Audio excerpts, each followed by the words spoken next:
It's your boy Matt. It is 12th November 2025. I'm making this particular video to say what I'm going to be doing in the near future, hopefully.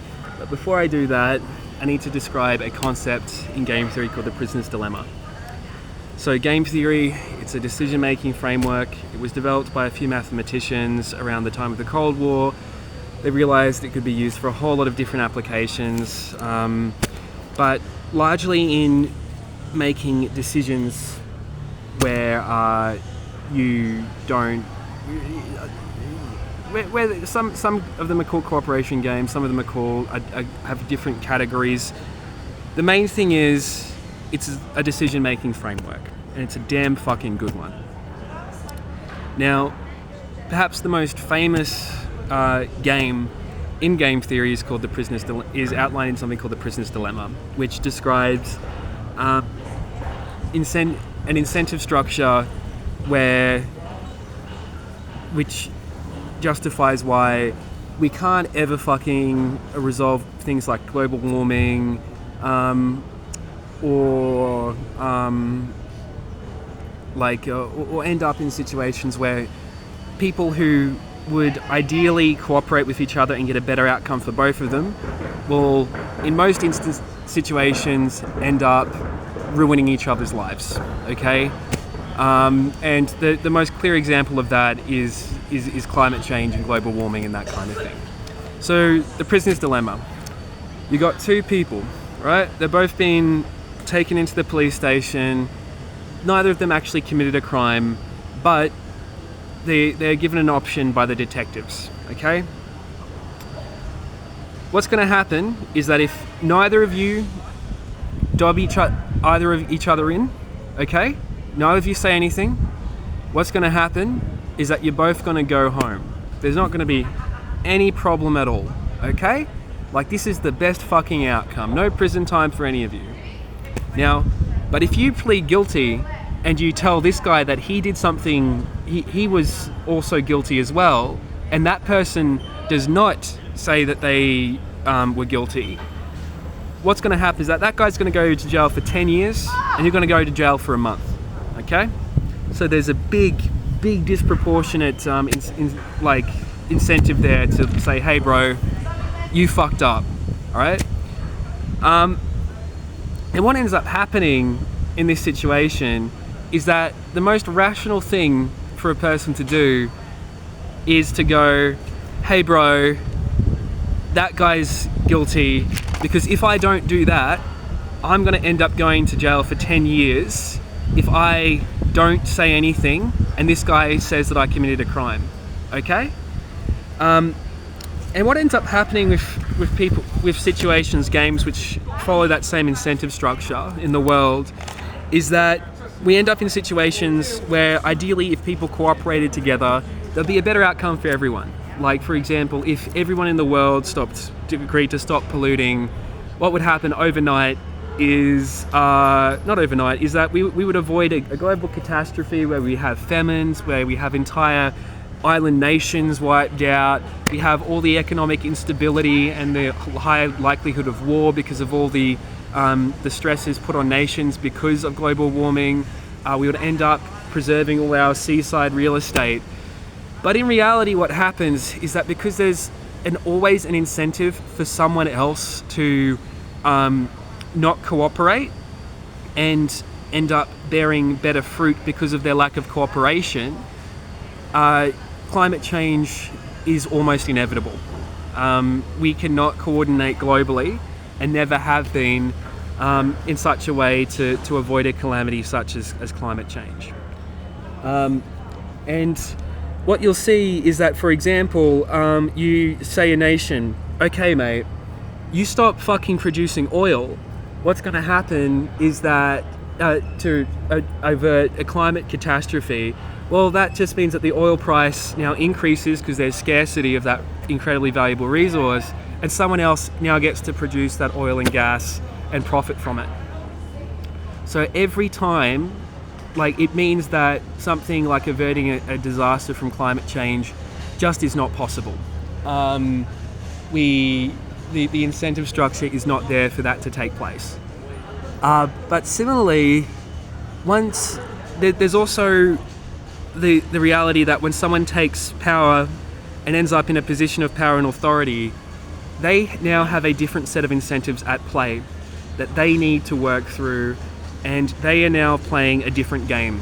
So when you don't have power, the incentive is always to kind of say, hey man, everything here is shit, right? Like obviously, hypothetically, we could find a way to cooperate with each other, even though I do not have as much power as this person, and then we'd both win. But the reality is that it's actually a better outcome. It's more of a reliable outcome for me to undermine that person's power and authority, such that they, because it means that they can avert the potential problem. And this is a different game, but it's related. This one's more of an asymmetric game, where that person will then be able to. It's safer to undermine that person's authority and keep chipping away at it, because then it alters the game in such a way that you're going to be able to more safely get an outcome that you want, because you're not reliant on that person's decision to cooperate with you. Okay? And there are caveats to game theory, because people are so much more complicated than that, and there is substantial opportunity for cooperation. But in big global scale things, such as climate change, you will always have someone who is going to undermine that cooperation because they get a profit from it.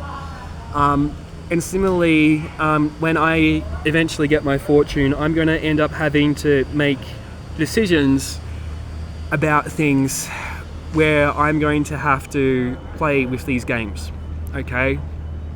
And there are going to be situations where I'm going to have to, and the reality is that it's all well and good to be on the sidelines telling people in power, why are we not net zero?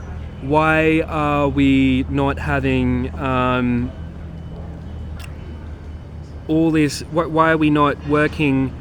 Why aren't we just not the most benevolent society ever, right? You are in power, surely you can be more benevolent. But the reality of being in power is that once you're in power, it's not just your decisions you need to worry about. You need to worry about the decisions of all the other people who have power as well. And you need to worry about them trying to undermine your power and authority. You need to worry about them and you need to worry about shoring yourself up to defend yourself against all kinds of threats and problems. And it's rarely as simple as, I now have this wealth, I can now just do whatever the fuck I want to be benevolent. There will be a different set of incentives at play which I would have to navigate once I have formal power and authority. Okay, that's what will hopefully happen when the money from my licensing for the AI work and the Tac0 propaganda comes through. Once that happens, like, my intention is to stand by a pretty straightforward social democrat kind of template. I'm not a democratic socialist, I'm a social democrat. I believe that there is substantial need for the private sector. And I think that but there's certainly things which must be done by government, and over time in Australia, too many things which should be done by government have found their way into the private sector. I am more at the democratic socialist end of social democrat, but what I'm saying is that once I eventually end up situated where I'm hoping to be situated, I'm going to have to navigate a whole new different set of problems, and I am not entirely sure what games I'm going to have to play when that happens. So there's that part. Now, coming from that, there are several things which can happen in the coming days. The ideal situation is that I do get my licensing money, and I'm able to live. I'm able to keep going with my propaganda. I'm able to do my work with Tac0 and move that on to phase 2. Okay. What is more likely is that I will not get my income, and what is more likely is that I will have continued to be denied due process, and I'm going to have to make some pretty cutting calls on myself there. And I've expressed what will happen if I do not receive due process, and it's not me throwing a tantrum. It's or trying to blackmail anyone. It's me saying, hey, it's inappropriate to keep living like this. So those are the two. So I wanted to make this video so I can get this message out there. Okay, like, it's easy to criticize someone from the sidelines, but until you end up playing this kind of game,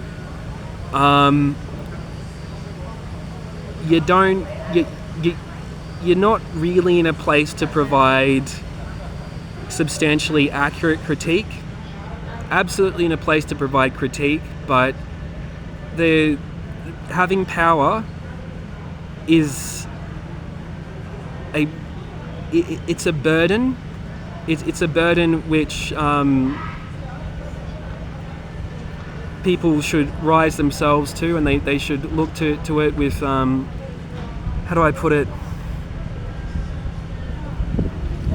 With privilege. They should feel privileged if they get power. But it is a burden to bear.